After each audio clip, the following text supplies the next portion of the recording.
Hey, it is day 10 of a series I'm doing where I'm inviting you to read John with me to start 2026. And if this is the first video you're seeing, what this series looks like is each day we read a chapter of John, and each day I post a video sharing what I liked and what stood out to me about the chapter for that day. And if you're reading with me, I encourage you to share what you liked and what stood out to you as well in the comments. And it's been like our own daily Bible study to help build a daily Bible habit to start the year. So if you haven't joined, I'd love for you to join us. Today is day 10, so that means we read chapter 10 today. Here's what I liked and what stood out to me. Chapter 10 talks about how Jesus is the good shepherd and we are the sheep. And what stood out to me is how many times that Jesus said that we know his voice, we listen to him, and he knows us. And definitely some common questions that we could have would be things like, how do I hear God's voice? How do I know it's him? How do I discern between God speaking to me and just my own thoughts? And in this chapter, I love how Jesus makes it clear that when we know him, we will know his voice as well. In verse 3, Jesus says, "The gatekeeper opens the gate for him, and the sheep listen to his voice.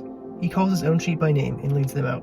And in verse 4 it says, "When he has brought out all his own, he goes on ahead of them, and his sheep follow him, because they know his voice." And then it says in verse 5, "But they will never follow a stranger. In fact, they will run away from him because they do not recognize a stranger's voice." And so we see here that when God is our shepherd and when we're following him, we will recognize his voice. And if something that we're hearing isn't God's voice, then we'll know that it's not. And we know God's voice because we know him. As Jesus says in verse 14, "I am the good shepherd. I know my sheep, and my sheep know me."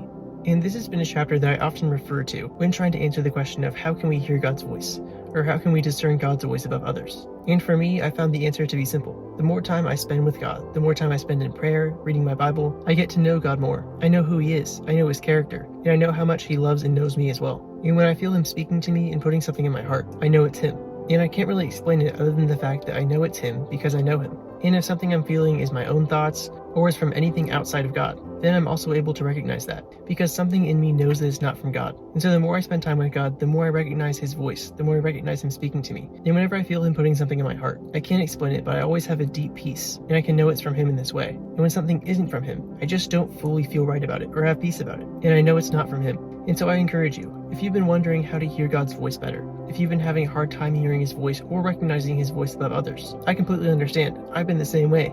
Because the way God works is he, for most all of us, doesn't speak audibly. And so it can be hard to know his voice because we're not actually specifically hearing him speak to us audibly. But God speaks to us through his spirit, through his word, through putting things in our heart, and through nudging us toward the direction that he wants us to go. And when we know him and have a relationship with him, we know his voice, and we know it's from him, even if we're not hearing him audibly. We recognize him speaking to us. And so I encourage you, keep spending time in the word like you're already doing. Keep spending time in prayer. As long as you're following God and he's your shepherd, you will be able to recognize his voice. And the more you know him, the more you know his voice. And so that is what stood out to me about chapter 10 today. Thanks so much for joining me. And like I said before, I'd love to know what you liked about today's chapter. Let me know in the comments. I'll see you tomorrow for day 11, where we'll look at chapter 11 of John.